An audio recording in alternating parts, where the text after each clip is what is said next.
edición José Vicente Hoy. Un tema que estuvo muy en boga durante la década de los 80 y que ahora ha resurgido nuevamente en todo el contexto de la economía latinoamericana y particularmente en nuestro país.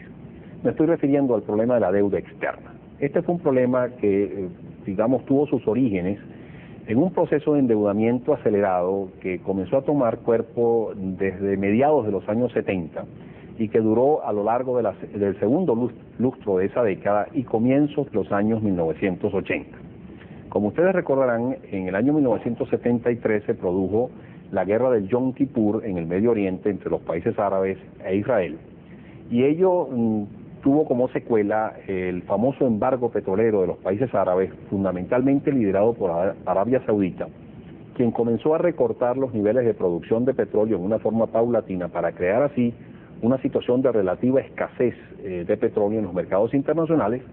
situación esta que puso muy nerviosos a los países consumidores europeos y los Estados Unidos, contra los que iba precisamente dirigido el embargo en retaliación por haber apoyado a estos países a Israel en la guerra.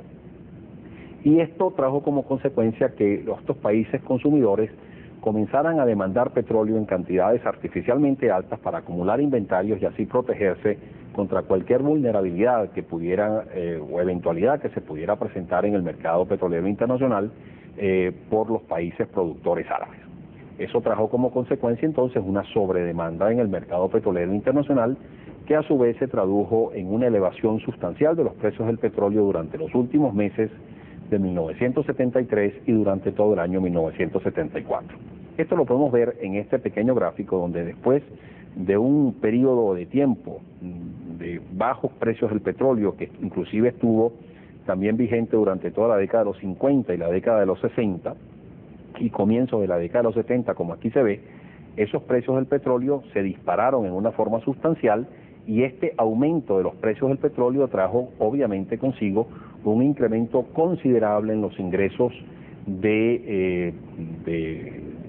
petrodólares, digamos, o de dólares que recibían los países exportadores de petróleo. Este flujo sustancial de recursos adicionales inesperados que recibieron estos países exportadores de petróleo les trajo a ellos en cierto modo un problema. Estas eran economías que tenían una capacidad de absorción de recursos relativamente escasas, eran economías bastante subdesarrolladas, y por lo tanto se les presentaba el problema: ¿qué podemos nosotros hacer con esta enorme masa de dólares que estamos recibiendo y que no podemos inyectarla a la economía, porque de lo contrario generaríamos porque de hacerlo generaríamos unas situaciones de presiones inflacionarias sumamente aceleradas? La respuesta obvia a ese cuestionamiento que se hacían los países exportadores de petróleo es: coloquemos esos recursos excedentarios en la banca internacional, donde podemos obtener un rendimiento atractivo, y en la medida en que vayamos requiriendo esos recursos en el futuro, pues iremos trayendo esos recursos hacia nuestra economía para cubrir nuestras necesidades. Es así entonces como desde 1974 comienzan a producirse un incremento en los depósitos de estos países exportadores de petróleo en el sistema financiero internacional, o digamos en los bancos internacionales, bancos que a su vez tenían que pagarle intereses a estos países depositantes, y por lo tanto también se les presentaba a los bancos la necesidad de colocar esa enorme cantidad de recursos excedentarios, esos petrodólares que estaban recibiendo los países exportadores de petróleo, para así, a través de esas colocaciones, recibir en pago unos intereses en una cantidad suficiente que les permitiera a ellos a su vez pagar los intereses por los depósitos que estaban recibiendo. De esta forma, los bancos entonces, los representantes de los bancos fueron en búsqueda de los posibles prestatarios de esos recursos, y consiguieron obviamente como unos prestatarios ideales a los países en vías de desarrollo, no solamente latinoamericanos sino del mundo entero. Estos eran países que o se encontraban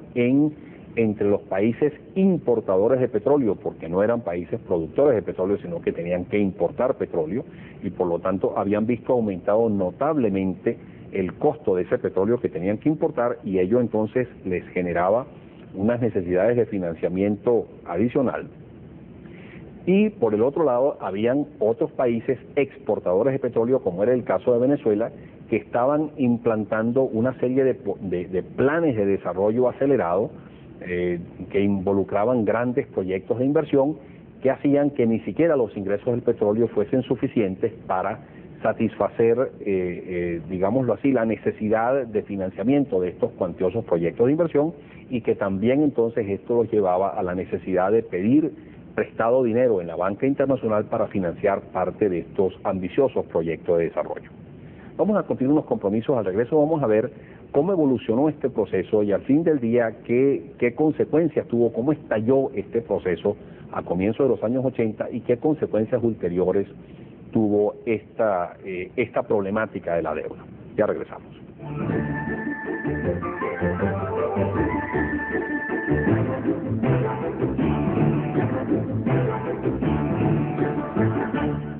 Los países del tercer mundo y particularmente los países latinoamericanos que fueron al endeudamiento masivo durante el segundo lustro de la década de los 70 y comienzo de los años 80, lo pudieron hacer precisamente, y decíamos esto al final del segmento anterior,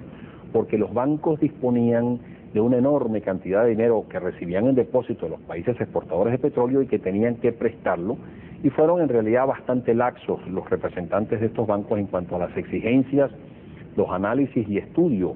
y las posibilidades de pago que tenían estos países deudores que estaban contratando préstamos en una magnitud de gran importancia. Volviendo al gráfico que mostrábamos en el segmento anterior, fíjense que después de esta elevación de los precios del petróleo, los precios se mantuvieron más o menos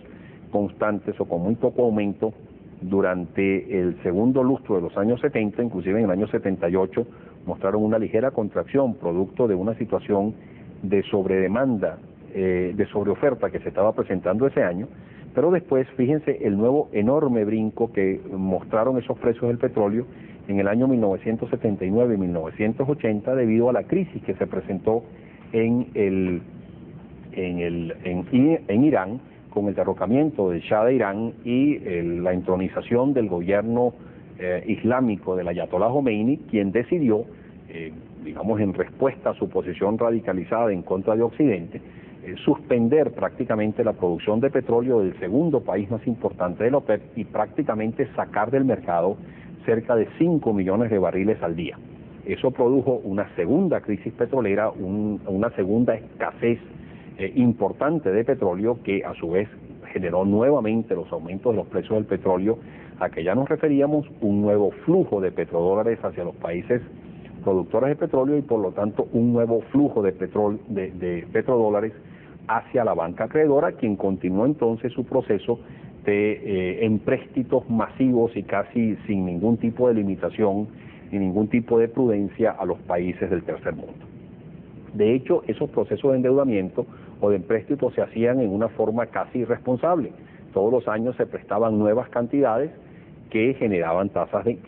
pagos de interés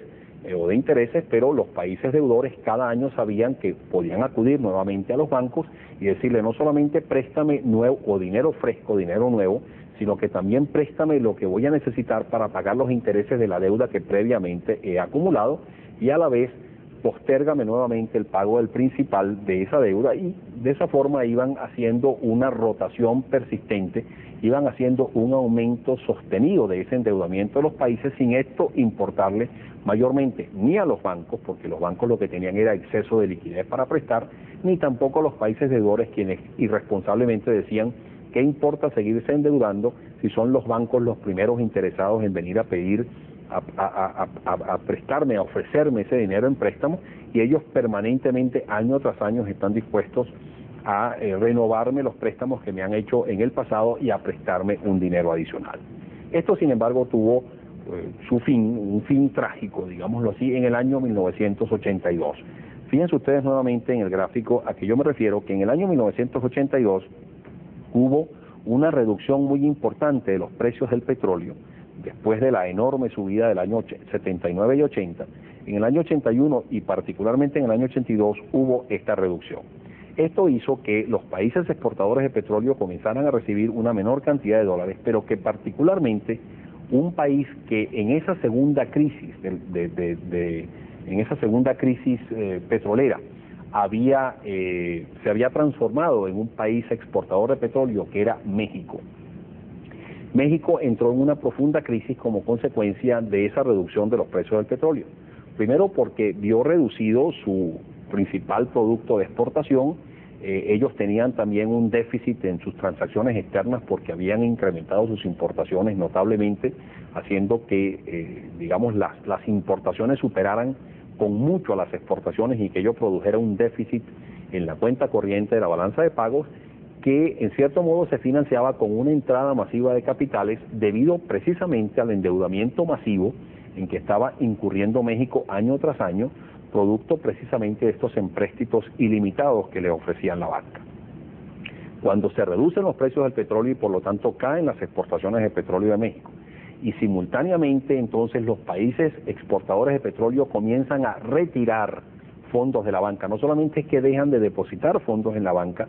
sino que comienzan a retirar esos fondos debido a los menores ingresos petroleros que se produjeron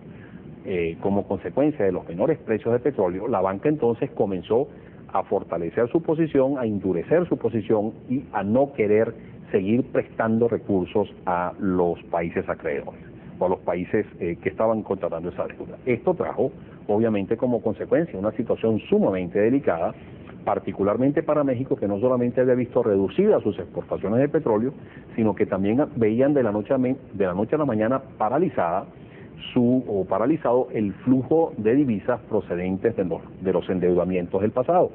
Y no solamente eso, sino que los bancos pretendieron ahora decirle a los países deudores: yo no puedo seguirte ya prestando, ahora te toca a ti comenzar a pagarme en las deudas que tú has acumulado durante los años anteriores. Y esto fue lo que llevó a México simplemente a decir: yo no puedo pagar, yo me tengo que declarar insolvente, yo me tengo que declarar en moratoria, simplemente porque el país no puede cancelar esos endeudamientos y por lo tanto hay que buscar una alternativa para manejar este problema de la deuda. Esa alternativa se negoció a mediados del año 82 en Washington, cuando el gobierno norteamericano armó conjuntamente con el Fondo Monetario Internacional y otros institutos internacionales de financiamiento un paquete para México muy importante, y a la vez prácticamente obligó a los bancos acreedores a sentarse en la mesa de negociación con México a negociar un plan de reestructuración de la deuda externa mexicana y buscar mecanismos para hacer más viable el pago o el servicio de esa deuda externa de México. Es así entonces como se comienzan las famosas negociaciones de reestructuración de deuda que estuvieron tan en boga desde 1982 hasta 1990 o incluso ya entrado la década de los 90. Esos procesos de negociación con la banca consistían en lo siguiente, y se pueden resumir en este gráfico. Ustedes tienen aquí el país deudor, tienen aquí a la banca acreedora y tienen un tercer jugador en el proceso, que es el Fondo Monetario Internacional. El país deudor se sentaba con la banca acreedora, quienes tenían o nombraban a los famosos comités asesor de bancos para la realización de esas negociaciones. Y entonces entre el país deudor y la banca acreedora se hacía la negociación de reestructuración, se daban periodos de gracia, se daban nuevos dineros frescos, se daban se establecían pagos de reestructuración de deuda o de amortización de deuda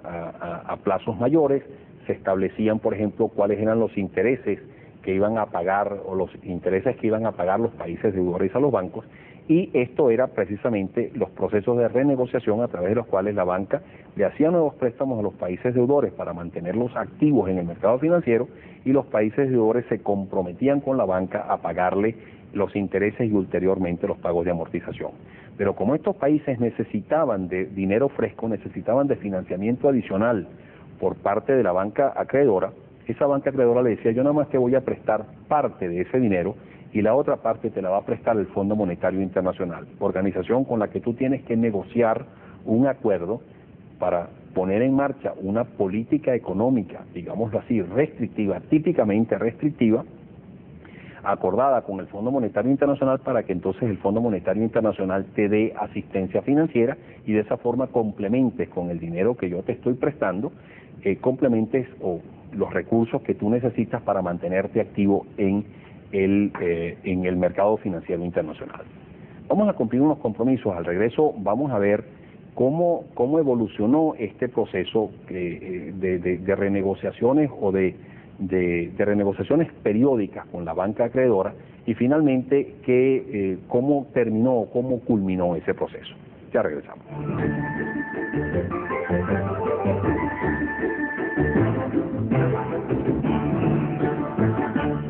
Decíamos al final del segmento anterior que como parte de los procesos de reestructuración de la deuda de los países deudores con la banca acreedora, el Fondo Monetario jugaba un papel cada vez más importante, porque como estos países tenían severos problemas y severas necesidades, mejor dicho, de dólares, ellos le pedían a los bancos nuevos préstamos para poderse mantener activos en los mercados financieros internacionales. Pero los bancos les decían, no, yo solamente te presto una parte y lo que quiero es que tú vayas al Fondo Monetario Internacional en busca del resto de tus necesidades para de esa forma tú tener o verte obligado a negociar con el Fondo Monetario Internacional la implantación de una política de carácter típicamente restrictiva que asegure que tú vas a hacer dentro de tus economías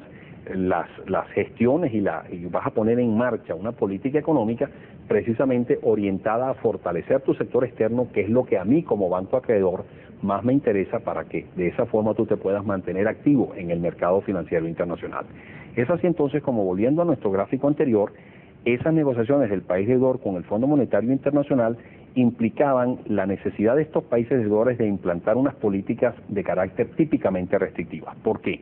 Porque el Fondo Monetario, el argumento que aducía al país deudor es: si usted tiene un problema del sector externo, usted lo que tiene que hacer es precisamente implantar una política económica interna de restricción, restringir la cantidad de dinero en poder del público, restringir el gasto público, ir a un proceso de recesión económica que reduzca el nivel de actividad económica, y al reducirse ese nivel de actividad económica, usted va a poder entonces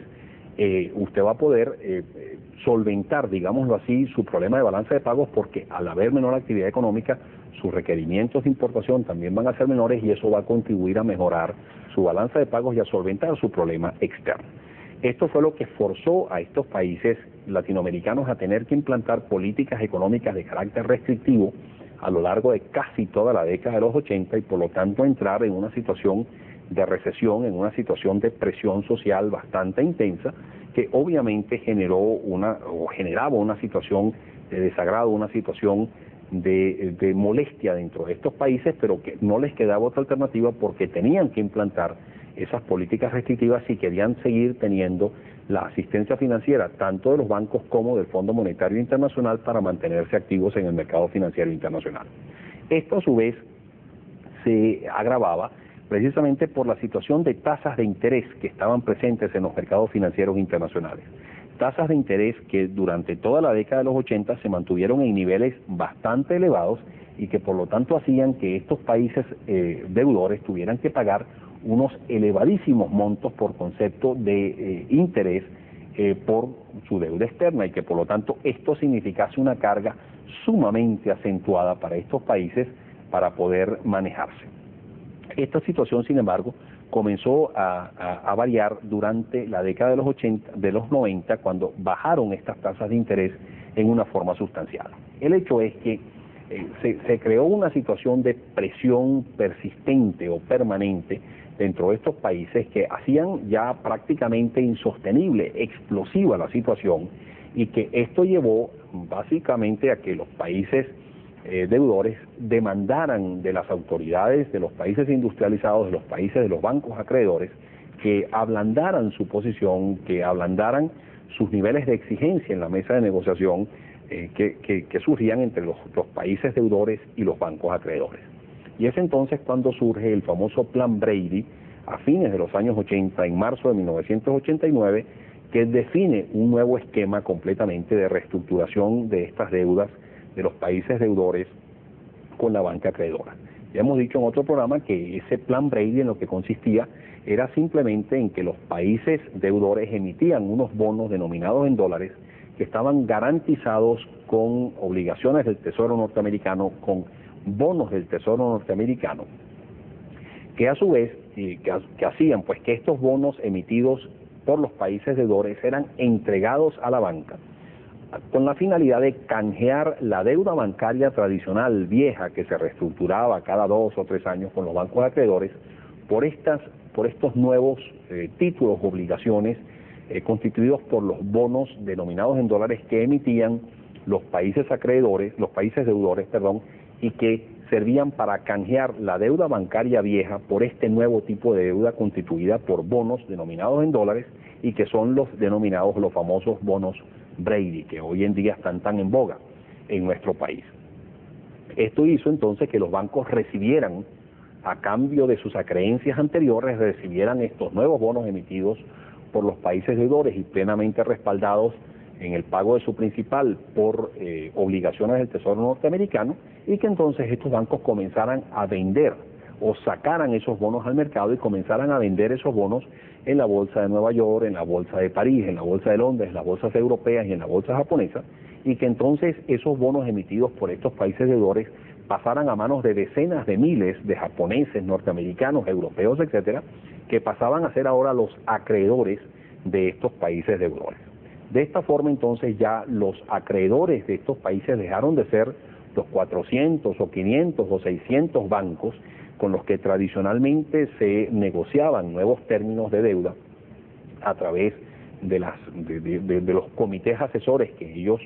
formaban para representar a los bancos en estas negociaciones, y entonces ahora pasaron a ser, los deudores pasaron a ser decenas de miles de deudores y por lo tanto imposibilitando totalmente